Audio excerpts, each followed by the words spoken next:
Descubrimiento de América. ¿Dónde comienza nuestra historia?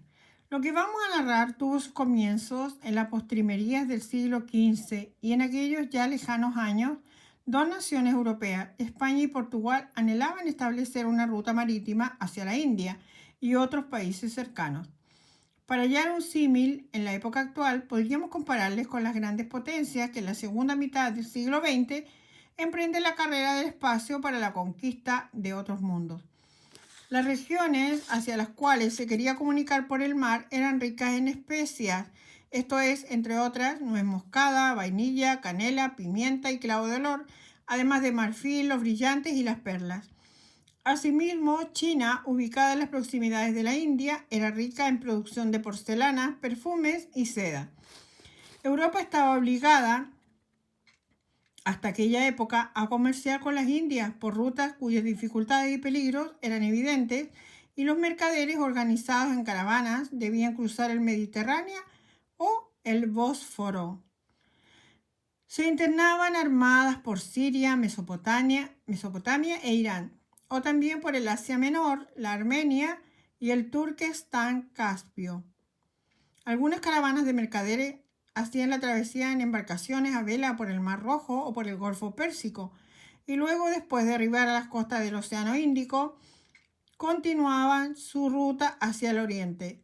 Toda esta odisea encarecía grandemente los productos adquiridos por los comerciantes y ello, lógicamente, repercutía en el precio de venta a su regreso. Pero esto no era todo. Los turcos, dominadores del Asia Occidental y del Egipto en los últimos años del siglo XV, hacían muy difícil a los cristianos la travesía por sus territorios. Tal sintético panorama nos dará una idea del imperativo que constituía para España y Portugal abrir una nueva ruta más corta y menos peligrosa que, al propio tiempo, significara una mayor utilidad comercial. Fue Portugal el que primeramente trató de poner manos a la obra en el proyecto de navegar junto a las costas occidentales de África, dar vuelta a este continente y por fin tocar las Indias. Se realizaron numerosas tentativas. Bartolomé Díaz, navegante portugués, fue encargado por Juan II de proseguir en las exploraciones del litoral africano en el año 1496. Alcanzó mucho más allá que todos los navegantes que le habían precedido y dobló el primero la punta extrema del continente, a la cual dio el nombre de Cabo de las Tormentas, llamado luego por Juan II Cabo de Buena Esperanza, nombre que aún conserva. En 1497 acompañó a Vasco de Gama a la India y en 1500 fue al Brasil en una expedición de Pedro Álvarez Cabral, durante la cual pereció en un naufragio. En el año 1488 todo indicaba que Bartolomé Díaz estaba a punto de cumplir la sentida conspiración. Colón.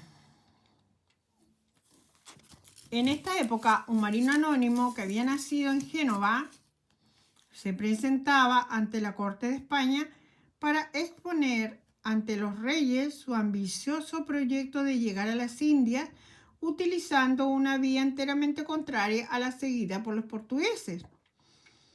Este visionario basaba la posibilidad de su éxito apoyándose en una teoría científica casi desconocida, aun cuando ya había sido proclamada por los griegos varios siglos antes de Jesucristo. Tal teoría no era otra que la redondez de la Tierra. De acuerdo con ella, Colón se proponía ir a las Indias navegando al occidente por el Océano Atlántico. Pero, ¿quién era este oscuro marino que sostenía tal utopía? Había nacido hacia 1436. En sus primeros años trabajó como aprendiz de su padre, que desempeñaba el oficio de tejedor o cardador de lana. Durante algunos años se pierde su rastro, creyéndose que abandonó el hogar para hacer una vida marinera, visitando algunos puertos del Mediterráneo para establecerse en Lisboa hasta el año 1485. En esta ciudad casó con Felipa Muñiz o Moniz de Palestrello, hija de Bernardo Palestrello, piloto italiano que al servicio del Portugal había llegado a desempeñar la gobernación de la isla de Porto Santo o Madeira. La viuda de Bernardo Palestrello puso en manos de Colón tanto los mapas como diarios e instrumentos que pertenecieron a su difunto esposo, y ellos, a no dudarlo, debieron serles muy útil al navegante genovés. Por aquella época los marinos portugueses tenían fama de ser los más hábiles, y no es difícil que entre ellos Colón pudo haber adquirido los conocimientos que lo llevaron a tan alto destino. Por lo que cuentan sus biógrafos e historiadores, Cristóbal Colón dedicó mucho tiempo y especial atención al trazado de mapas y planos, alternando esta labor con expediciones a Guinea, a varios puntos de la costa africana y también a Inglaterra, embarcado en naves portuguesas. Experto geógrafo y marino de talento, proyectó la exploración de las Indias en los mares de Occidente. Tal iniciativa fue ofrecida por Colón tanto a las cortes como a magnates europeos, pero encontró desconfianza y oposición dada la magnitud de la empresa. 20 años de esfuerzo, tesón y esperanza se vieron coronados por la protección de los reyes católicos de España, que le permitió realizar su primer viaje, embarcando en el puerto de Palos el día 3 de agosto de 1492. La escuadrilla con que Colón pudo posarse en tierra americana la componían las carabelas Pinta, Niña y Santa María, y el trascendental hecho que dio un nuevo mundo tuvo lugar el 12 de octubre de 1492. Desembarcó en la isla de Guanahani, hoy Metling, en las Lucayas, a la cual dio el nombre de San Salvador, y desde ellas abordó a las de Haití y Cuba. En un segundo viaje reconoció a la Dominicana, Marigalante, Guadalupe, Santa Cruz y otras Antillas, así como las islas de Barlovento, las costas de Jamaica y Puerto Rico.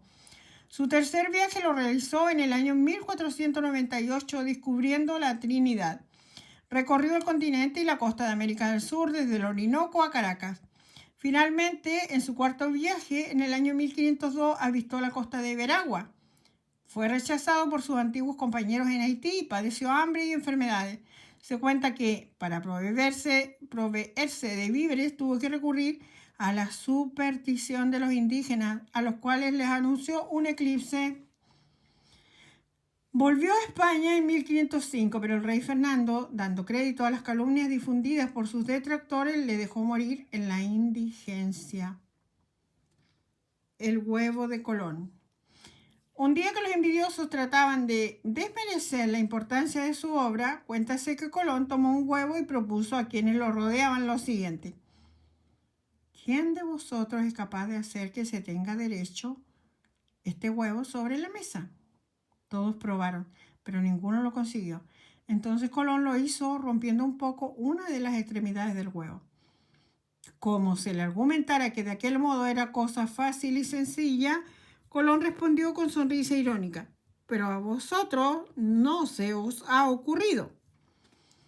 A esta anécdota se refiere la celebrada y difundida frase de el huevo de Colón. Del famoso navegante no se conserva ningún retrato que se considere auténtico.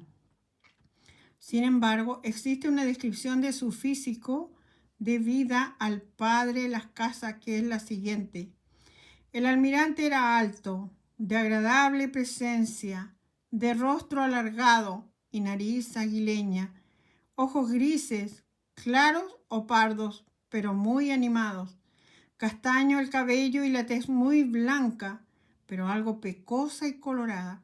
A los 30 años comenzó a encanecer, era sobrio en el comer y beber y vestía con modestia. Era elocuente, sin afectación, y tan meticuloso en materias religiosas que viéndole oír recitar los divinos oficios, se le hubiese creído profeso de alguna orden religiosa. Los judíos y Colón. El célebre historiador Will Durant recoge una hipótesis acerca de la posibilidad del financiamiento del viaje de Colón por los judíos.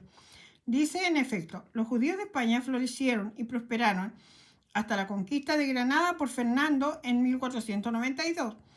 y la expulsión final de los moros. Los judíos peninsulares perdieron ahora la libertad de que habían gozado bajo el clemente dominio del Islam. La Inquisición los urgió con la opción entre el bautismo y la práctica del cristianismo o el exilio y la confiscación de sus bienes.